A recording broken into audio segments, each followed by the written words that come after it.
کبھی ایک وقت کی روٹی نصیب ہوتی تھی، کبھی فاقہ، کبھی گھر کا چولہا نہیں جلتا تھا تو کبھی کسی بیمار کے لیے دوا نہیں ہوتی تھی، کبھی نمک مرچ سے روٹی کھانی پڑتی تھی اور کبھی 2 دن فاقے۔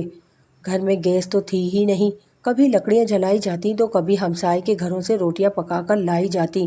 مفلسی اور بے چارگی تھی۔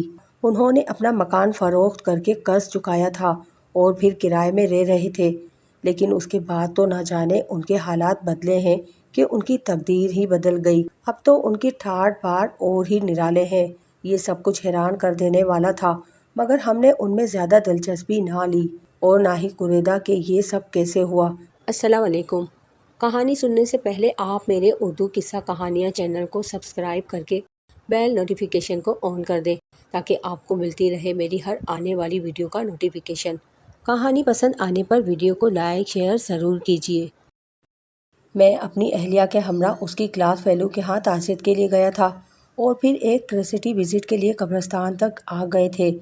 اس بیچاری کی ایک بہن اور 3 بیٹیاں گھر میں آگ لگنے سے مر گئی تھیں۔ بہنوئی نے جلنے کے بعد چھلانگ لگا دی، مگر اس کی زندگی بھی روٹ گئی تھی۔ ایک ہی گھر سے 5 جنازے اٹھے، 5 قبریں آباد ہو گئیں۔ قبروں کو دیکھتے، مکینوں کے نام پڑھتے ہوئے ایک قبر پر لکھے نام نے ہم دونوں کے قدم جکڑ لیے۔ وہ قبر ہماری ایک دور کی عزیز کی کرن گل کی تھی، تو ہمیں وہ خوبصورت لڑکی نظر آ گئی، نہایت ہی غریب گھرانے سے تعلق رکھنے والی۔ اس لڑکی نے اپنے خاندان کے خاطر بہت دکھ اٹھائے تھے، اس کے بڑے خواب تھے۔ اس نے گھر کے حالات بدلنے کا عہد کیا تھا، غربت کو مٹانے کی خاطر اس نے خود کو مٹا دیا تھا۔ اس کا باپ ایک فیکٹری میں مزدور تھا، اس کے 5 بچے تھے۔ کرن گل بہنوں میں سب سے چھوٹی تھی، اس سے چھوٹا اس کا بھائی تھا۔ ایک کمرے کا ایک مکان تھا، ایک چھوٹا سا باتھ روم، ایک کچن تھا جس میں وہ سب لوگ رہتے تھے۔ مکان ان کا اپنا تھا، پھر بھی باپ کی معمولی سی تنخواہ سے گزارا مشکل سے ہوتا تھا۔ کبھی ایک وقت کی روٹی نصیب ہوتی تھی، کبھی فاقہ، کبھی گھر کا چولہا نہیں جلتا تھا تو کبھی کسی بیمار کے لیے دوا نہیں ہوتی تھی، کبھی نمک مرچ سے روٹی کھانی پڑتی تھی اور کبھی 2 دن فاقے۔ گھر میں گیس تو تھی ہی نہیں، کبھی لکڑیاں جلائی جاتی تو کبھی ہمسائے کے گھروں سے روٹیاں پکا کر لائی جاتی۔ مفلسی اور بے چارگی تھی۔ اس کی بڑی بہن کی شادی ہو گئی تھی۔ اس کے باپ نے اس کی رخصتی کے لیے فیکٹری سے قرض لیا تھا اور جو اب اتارنا مشکل ہو رہا تھا۔ قرض ادا کرنے کی فکر اور غریبی کی لمبی لکیر نے اس کے باپ کی بھی زندگی چھین لی۔ اس کے باپ کو دل کا دورہ پڑا تھا، مگر اس کو دوا تک نصیب نہیں ہوئی تھی۔ وہ سب یتیمی کے غم سے دوچار ہوئے۔ کرن گل اور اس کا بھائی ابھی اسکول میں ہی تھے جب باپ کی ٹھنڈی چھاؤں ان کے سروں سے چھین لی گئی تھی۔ یتیمی بھی کسی عذاب سے کم نہیں ہوتی اور غربت کے بدترین دن اس خاندان کو گزارنے پڑ گئے۔ غربت سے زیادہ اس دنیا میں کوئی مصیبت نہیں۔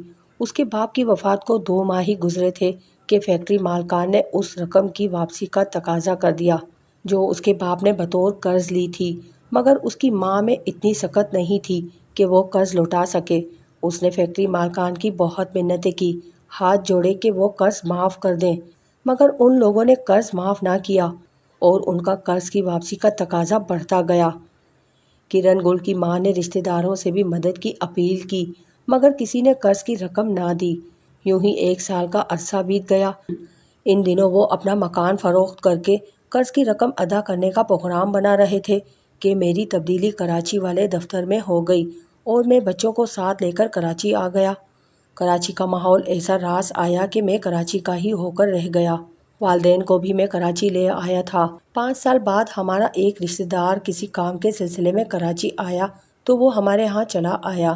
اس سے پہلے اپنے شہر، محلہ اور برادری کی باتیں ہو رہی تھی تو باتوں باتوں میں کرن گل اور اس کے خاندان کا ذکر آ گیا۔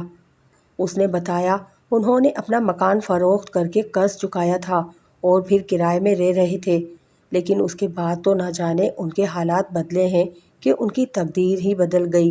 کرن گل کہیں ملازمت کرتی ہے، اس نے اپنے بہن بھائیوں کی شادیاں کر دی ہیں، وہ کہیں ملازمت کرتے ہیں۔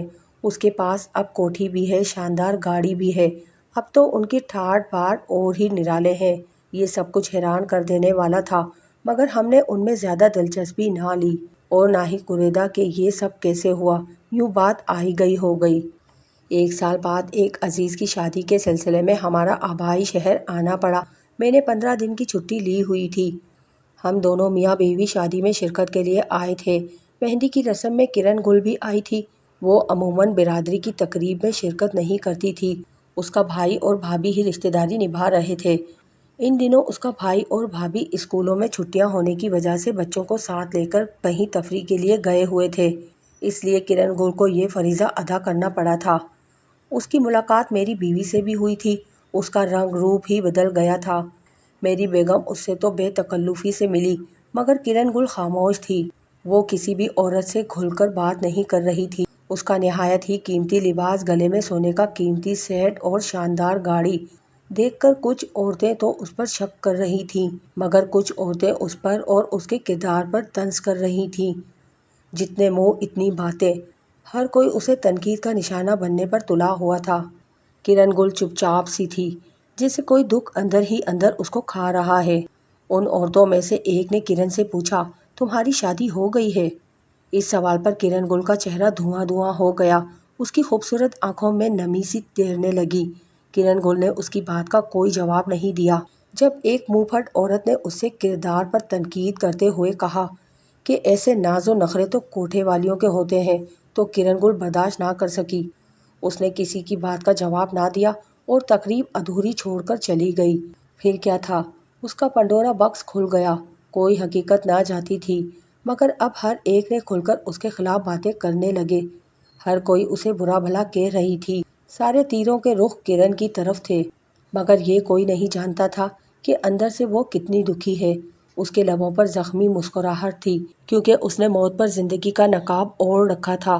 بحریہ ٹاؤن کی سفاری ولا میں آ کر کرن گل نے گاڑی پارک کی، اپنا ہینڈ بیگ اور فون پکڑ کر باہر نکلی۔ اونچی نیچی ہیل کی ٹک ٹک کے ساتھ اندر چلی گئی۔ بڑے سے خالی لاؤنج سے ہوتی ہوئی وہ اپنے بیڈ روم میں آ گئی۔ اس نے پرس اور موبائل صوفے پر پھینکا اور اپنے بستر پر اوندھے منہ گر کر سسکنے لگی۔ وہ اسی وجہ سے کسی محفل میں نہیں جاتی تھی کہ وہ لوگوں کے سوالوں کا جواب نہیں دے سکتی تھی۔ آج بھی یہی ہوا تھا۔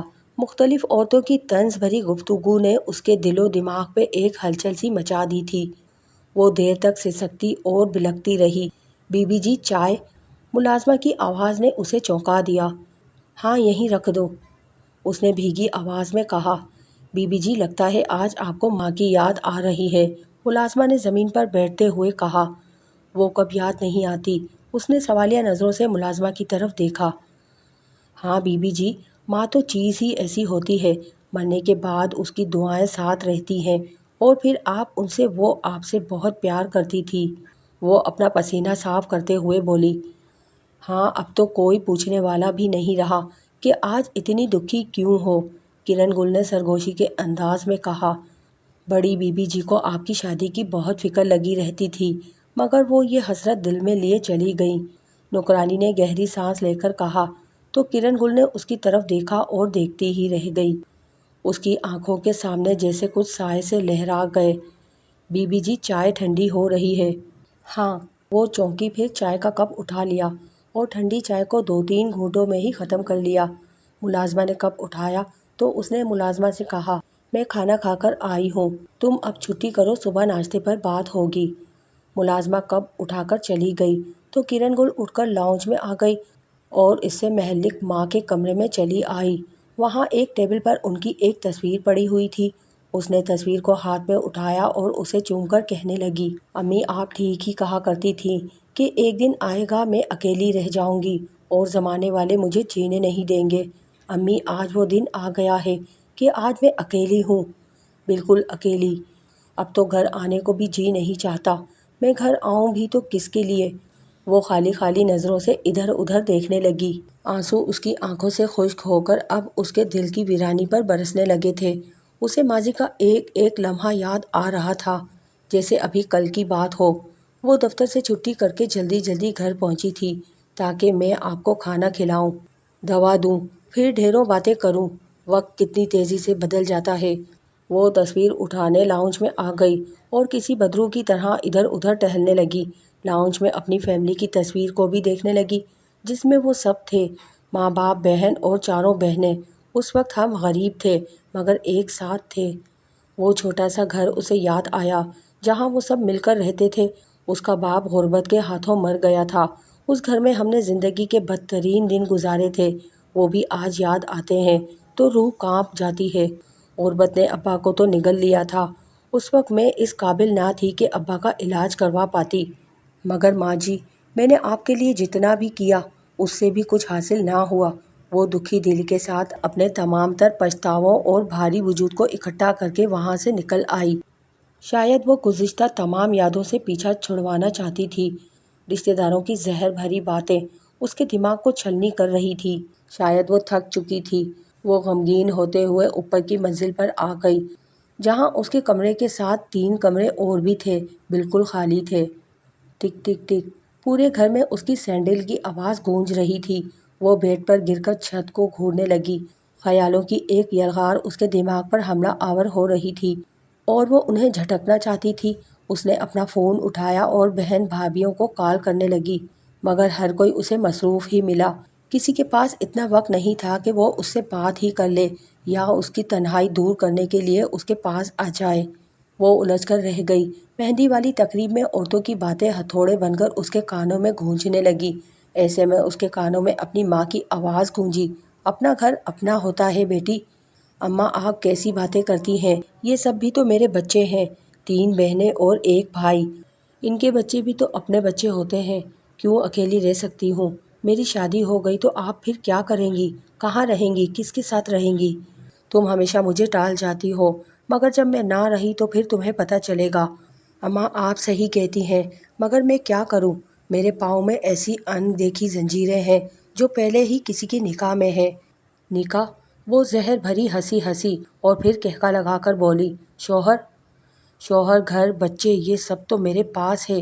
ایک ایسا شوہر جن سے میرا نکاح تو ہوا ہے، مگر جو کبھی میرا شوہر نہ کہلائے گا، اور نہ کبھی میں اس کی بیوی۔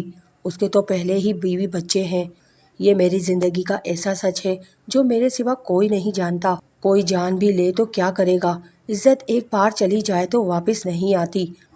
وہ لیٹے لیٹے چھت کو گھورنے لگی جا رہی تھی۔ کاش وہ دن کبھی نہ آیا ہوتا، یا آنے سے پہلے مجھے موت آ گئی ہوتی۔ کاش اس نے قرض نہ لیا ہوتا، اس کے باپ نے قرض نہ لیا ہوتا۔ مس کرن، آج آپ کو سارا کام مکمل کر کے جانا ہے۔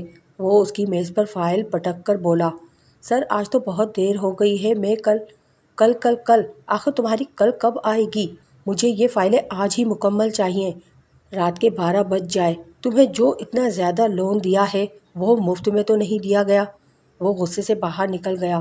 سب ملازمت چھٹی کر کے جا چکے تھے، مگر وہ ابھی تک اپنے کام میں لگی ہوئی تھی۔ اسے یہاں کام کرتے ہوئے زیادہ عرصہ نہیں ہوا تھا، تب اس نے گھر کا خرچہ چلانے کے لیے سروس کرنے کا سوچا تھا۔ اس کمپنی میں اسے مشکل سے جاب ملی تھی۔ اتنی سی عمر میں وہ اتنی بڑی دنیا میں کمانے کے لیے نکلی تھی تاکہ گھر کے سارے افراد کا پیٹ بھرا جا سکے۔ وہ اتنی نادان اور ناسمجھ تھی کہ اسے دنیا میں لڑکیوں کے ساتھ ہونے والی زیادتیوں کی خبر ہی نہ تھی۔ وہ تو گھر سے رزق حلال کمانے نکلی تھی، اسے کیا معلوم تھا اس دنیا میں انسانوں کے روپ میں کتنے شیطان ہیں۔ اس نے ماں کے لیے قرض لیا جسے اس کے باس نے خوش دلی سے دیا تھا، پھر دونوں بہنوں کی رخصتی کے لیے بھی اس نے ادھار لیا تھا۔ آہستہ آہستہ قرض کی رقم بڑھتی جا رہی تھی۔ وہ اوور ٹائم لگا کر بھی اس کو لوٹا نہ پا رہی تھی۔ یہ اس کی سمجھ میں نہ آ رہا تھا۔ سر میں جلد ہی سارا قرض اتار دوں گی، وہ شرمندہ سی ہو کر بولی۔ کب اتارو گی؟ وہ نظریں جھکائے کھڑی تھی۔ اس کی معصوم اور دلکش چہرے پر پسینے آ رہے تھے، سفید گالوں کی لالی اور بھی گہری ہو رہی تھی۔ وہ دھڑکتے دل کے ساتھ یہ سب کچھ سن رہی تھی، مگر کچھ کہہ نہیں پا رہی تھی۔ اس کا باس ٹھیک ہی تو کہہ رہا تھا، مگر وہ کیا کرتی؟ اپنی غربت کے ہاتھوں مجبور تھی۔ اگر یہ قرض اتارنا ہے تو اور بھی مل سکتا ہے، مزید لون بھی مل سکتا ہے، تمہاری کوئی اور ضرورت ہو تو بھی پوری ہو سکتی ہے۔ وہ اپنی کرسی سے اٹھ کر اس کے قریب آ کر بولا، میں جانتا ہوں کہ تم بہت ہی مفلس اور مجبور ہو، مگر اس کے ساتھ ساتھ بے حد حسین بھی ہو۔ دنیا میں سب کچھ مل سکتا ہے، بس جیب میں پیسہ ہونا چاہیے۔ پیسہ ہو تو سب کچھ اپنا ہوتا ہے۔ وہ اس کے مقابل کھڑا تھا۔ وہ ڈری سہمی وہاں ہی جمی رہی۔ تم بہت خوبصورت ہو، بہت ہی معصوم اور جوان بھی۔ تمہیں تو کسی رئیس کے گھر میں پیدا ہونا چاہیے تھا، محل کی رانی ہونا چاہیے تھا، مگر تمہاری قسمت میں غربت کی چکی لکھی ہے۔ اس نے اس کے گال کو نرمی سے چھوا تو وہ پیچھے ہٹی جیسے اسے کرنٹ لگ گیا ہو۔ وہ گھبراہٹ اور وحشت زدہ نظروں سے اسے دیکھنے لگی۔ تم چاہو تو میں تمہیں محل کی رانی بنا سکتا ہوں، میں تمہیں راتوں رات زمین سے اٹھا کر آسمان پر بٹھا سکتا ہوں، تمہارے ہونٹوں پر مسکراہٹ سجا سکتا ہوں، تمہاری غربت بھری زندگی میں امیری کے پھول کھلا سکتا ہوں۔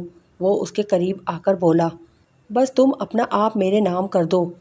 وہ ہوس بھری نگاہوں سے اسے دیکھتا ہوا بولا۔ وہ حیرت بھری نگاہیں اور بے یقینی کے انداز میں دیکھ رہی تھی کہ وہ آج تک جسے نیک اور پارسا فرشتہ سمجھتی تھی، وہ تو ایک شیطان نکلا اور آج اپنی اصلی شکل میں اس کے سامنے آیا تھا۔ درمیانی عمر اور واجبی سی شکل، مگر نہایت ہی امیر و کبیر، کئی کارخانوں کا مالک تھا، وہ جسے کرن گل نے کبھی آنکھ بھر کے نہیں دیکھا تھا، آج اس کے سامنے کھڑا اس کی بولی لگا رہا تھا۔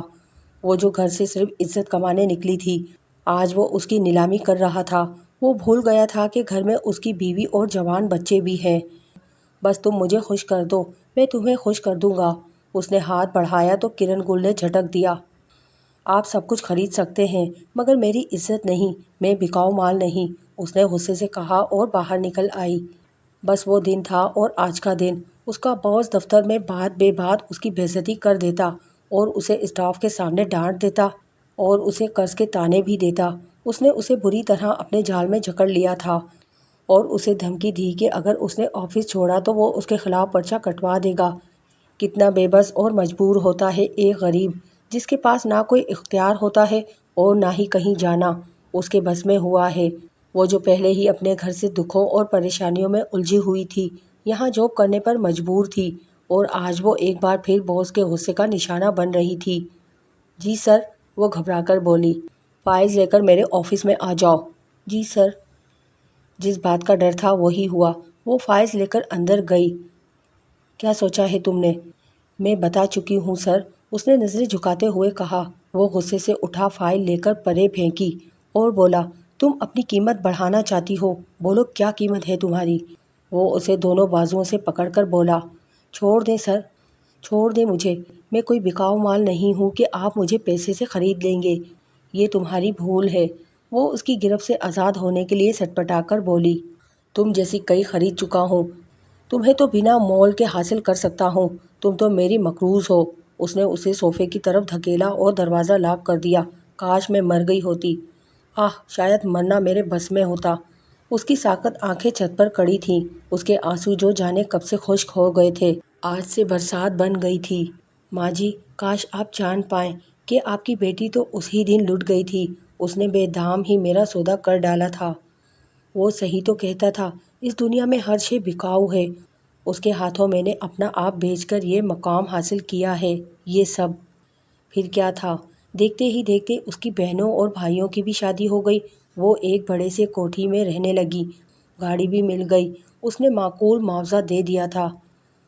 میں نے پہلے ہی کہہ دیا تھا کہ یہ میرا مسئلہ نہیں ہے، وہ سرد لہجے میں بولا۔ ویسے بھی تم ہی نے کہا تھا، ورنہ میرے لیے کاغذ کا ٹکڑا کوئی اہمیت نہیں رکھتا۔ ہاں، آپ کے لیے تو وہ کاغذ ایک ٹکڑا ہی ہے، اور دیکھا جائے تو میرے بھی کسی کام کا نہیں ہے۔ میں آپ کا نام ہی اپنے نام کے ساتھ نہیں جوڑ سکتی اور نہ ہی ماں بن سکتی ہوں۔ اچھا، بس یہ کوئی بات نہیں جو آج پھر تمہیں یاد آ گئی ہے، یہ سب تو بہت پہلے طے ہو چکا تھا، اب تمہیں یہ سب باتیں کس لیے یاد آ رہی ہیں؟ کیا پھر کچھ اور ہی چاہیے؟ گھر، بنگلہ، گاڑی، نوکر، عزت، اب کیا باقی رہ گیا ہے جس کے لیے تم مچل رہی ہو؟ وہ ایک بار پھر سے آج پہلے والا باس بنا ہوا تھا، اتنے سالوں سے کسی بھی چیز میں کوئی فرق نہیں پڑا تھا، وہ اس کا نام نہاد شوہر تھا اور وہ اس کی خریدی ہوئی باندی۔ وہ صحیح تو کہہ رہا تھا کہ سب کچھ تو تھا اس کے پاس، اس نے اسے سب کچھ ہی تو دے دیا تھا، اسے ہر طرح عیش و آرام، اچھی نوکری، اتنا بڑا گھر، ہاں آج اس کے پاس سب کچھ ہی تو ہے۔ وہ بیڈ سے اٹھ کر واش روم میں آ گئی، اس نے شاور لیا اور واپس کمرے میں آ گئی، اس کے سر میں درد ہونے لگا تھا۔ وہ اپنے کمرے سے باہر آئی اور سامنے والے کمروں کے دروازوں کو دیکھنے لگی اور سوچنے لگی، کبھی مکین بہت تھے اور مکان نہیں تھا، آج اتنا بڑا مکان ہے تو کوئی مکین نہیں ہے، ہر طرف سناٹا تھا، بہت سناٹا تھا کہ وہ کسی کھنڈر میں کھڑی ہے۔ وہ سیڑھیاں اتر کر باورچی خانے کی طرف جانے لگی، لگتا تھا وہ سیڑھیاں نہیں کسی دلدل میں اتر رہی ہے، ایسی دلدل جہاں سے باہر نکلنا ممکن نہ تھا۔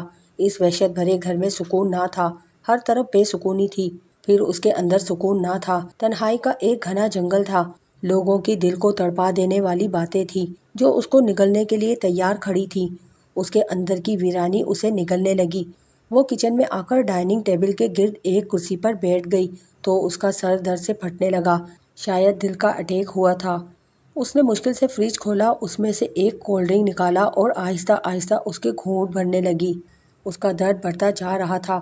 کوئی نہیں تھا جو اسے ہسپتال لے کر جائے، کوئی نہیں تھا جو اسے میڈیکل اسٹور سے دوا ہی لا دے۔ اس نے خود ہی دوائی لانی تھی، مگر اس کی ہمت نہ ہو رہی تھی۔ تبھی اس کے اندر سے ایک آواز بلند ہوئی اور پورے گھر میں گونجنے لگی، کرن گل، آج تیرے پاس دنیا کی ہر شے ہے مگر سکون نہیں ہے، کھانا ہے مگر بھوک نہیں ہے، پیسہ ہے مگر نہ دنیا کی نظر میں عزت اور نہ ہی اپنی نظر میں، اتنا بڑا گھر ہے مگر مکین نہیں ہے، شوہر ہے مگر وفا نہیں ہے، وقت ہے پر کسی کا ساتھ نہیں، اتنا کچھ پا کر بھی تو خالی ہاتھ ہے، ہاتھوں میں لکیریں ہیں مگر قسمت کی کوئی لکیر نہیں، یہ سب کچھ لا حاصل ہے، اتنا کچھ گنوا کر بھی میرے ہاتھ آج کیوں خالی ہیں؟ کیوں کوئی ایسی کمی ہے جو ان سب چیزوں پر بھاری ہے؟ سبھی اپنے اپنے گھروں میں شوہروں اور اپنے بچوں کے ساتھ خوش باش ہیں، مگر میرے پاس کیا ہے؟ ایسا شوہر جو اپنی ہوس پوری کرنے کے غرض سے مجھے استعمال کرتا ہے، جس کے لیے میں فقط ایک دل بہلانے کا کھلونا ہوں، جس سے جب اس کا جی چاہے کھیل لیتا ہے، پھر مجھے تنہائی کے جنگل میں جلنے کے لیے ننگے پاؤں اکیلا چھوڑ دیتا ہے۔ میری گود، میری جھولی، میری ممتا کسی بچے کے لیے ہمیشہ تڑپتی رہے گی۔ مجھے کبھی گھر کا سکون نہیں ملے گا۔ اتنا سیر ہو کر بھی میں تشنا ہوں، یہ تشنگی کیوں ہے؟ میری جستجو، میری خواہش، میرا انتظار لا حاصل کیوں ہے؟ درد کی ٹیسیں اس کے دماغ کو معاف کر رہی تھی اور درد سے چلانے لگی تھی۔ کوئی اس کی آواز سننے والا نہیں تھا، کوئی اس کو دوا لا کر دینے والا نہیں تھا، کوئی ڈاکٹر، کوئی ہسپتال اس کے نصیب میں نہیں تھا۔ وہ خالی ہاتھ رہی تھی، وہ تشنا لب ہی رہی۔ وہ اندھے منہ فرش پر گری تو پھر اٹھ نہ سکی۔ وہ اندھیروں میں ڈوب کر زندگی سے ناتا توڑ گئی تھی۔